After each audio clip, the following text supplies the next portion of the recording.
सोमवती अमावस्या के दिन क्या करना चाहिए, कैसे करना चाहिए, इससे क्या फल प्राप्त होता है, इसके संबंध में सारी जानकारी इस वीडियो में उपलब्ध कराने की कोशिश करूंगा।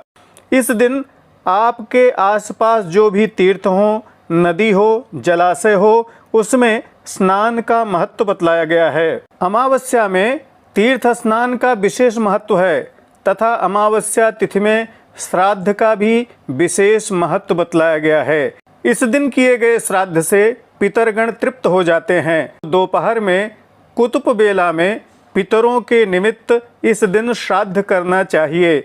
यदि आप पितृदोष आदि से पीड़ित हैं तो भी इस दिन आपको पितरों के निमित्त श्राद्ध, तर्पण, दान, ब्राह्मण भोजन आदि अवश्य कराना चाहिए।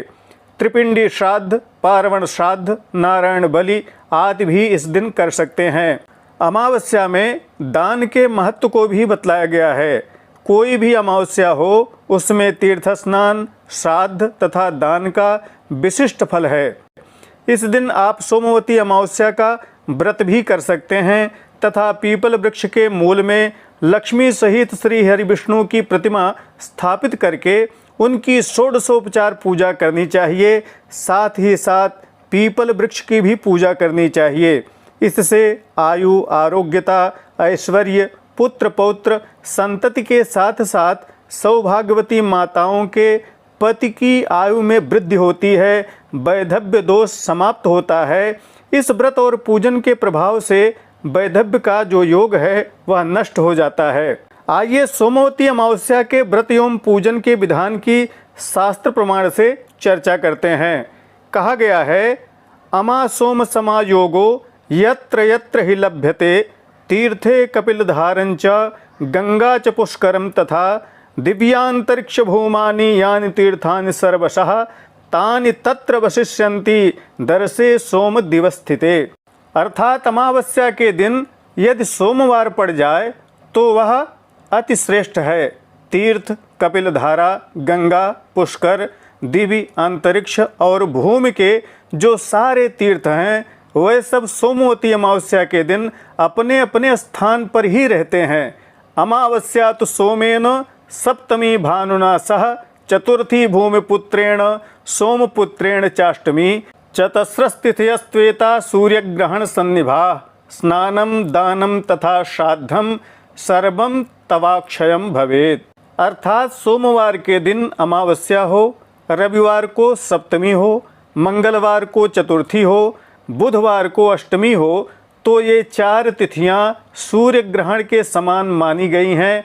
इसमें जो भी स्नान, दान और श्राद्ध किया जाता है वह अक्षय होता है। सोमवती अमावस्या के दिन अश्वत्थ अर्थात पीपल वृक्ष के मूल में लक्ष्मी सहित श्री हरि विष्णु की पूजा का विधान बतलाया गया है।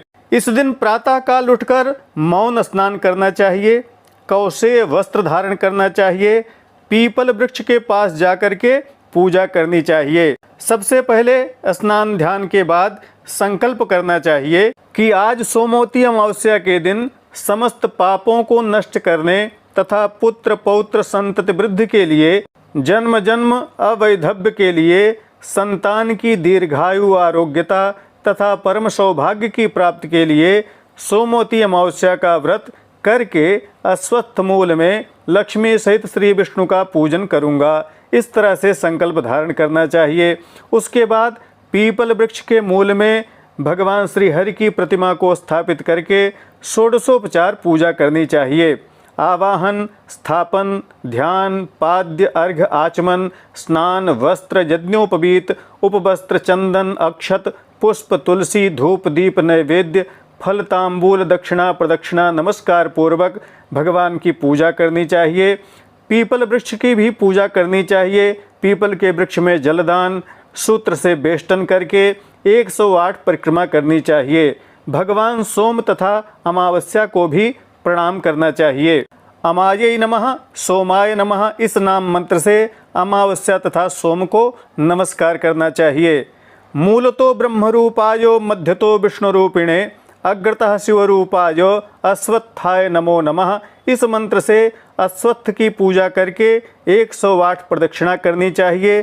अश्वत्थहुत भुगवासो गोविंद सदा प्रियः अशेषम हर में पापम वृक्षराज नमोस्तुते। हे वृक्षराज, हे पीपल, हे अग्नि के वासस्थान, हे भगवान को प्यारे, मेरे समस्त पापों को नष्ट करिए, मैं आपको नमस्कार करता हूँ। इस मंत्र से पीपल की पूजा करनी चाहिए।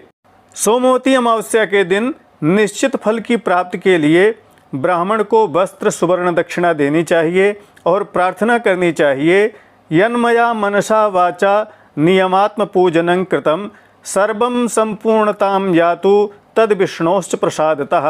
अर्थात मैंने जो मन से वाणी से नियम पूर्वक यह व्रत पूजन किया है वह भगवान विष्णु जी की कृपा प्रसाद से पूर्ण हो जाए। इस तरह से सोमवती अमावस्या को व्रत पूजन का विधान शास्त्रों में बतलाया गया है। इसके बाद सोमवती अमावस्या की कथा का श्रवण करना चाहिए। सोमा की संतुष्टि के लिए सौभाग्यवती महिलाओं की पूजा करनी चाहिए। ब्राह्मणों को अन्न देकर सायंकाल मौन होकर एक अन्न का भक्षण करना चाहिए।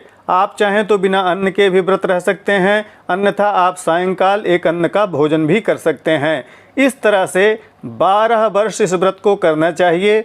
12 वर्ष करके अथवा आदि में, मध्य में या इस व्रत के अंत में इसका विधि विधान से उद्यापन करना चाहिए। जो कुछ भी सामग्री आपने चढ़ाई है उसे ब्राह्मण को या गुरु को समर्पित कर देना चाहिए। आशा है सोमवती अमावस्या का व्रत विधान आप सबके लिए उपयोगी होगा। वीडियो को लाइक शेयर करना मत भूलिएगा। कमेंट में जय श्री हरि अवश्य लिखिएगा। प्रामाणिक व्रत पर्व त्योहार, ज्योतिष, वास्तु तथा ग्रह बाधा निवारण संबंधी जानकारियों के लिए बने रहें हमारे साथ। नमस्कार। जय विश्वनाथ।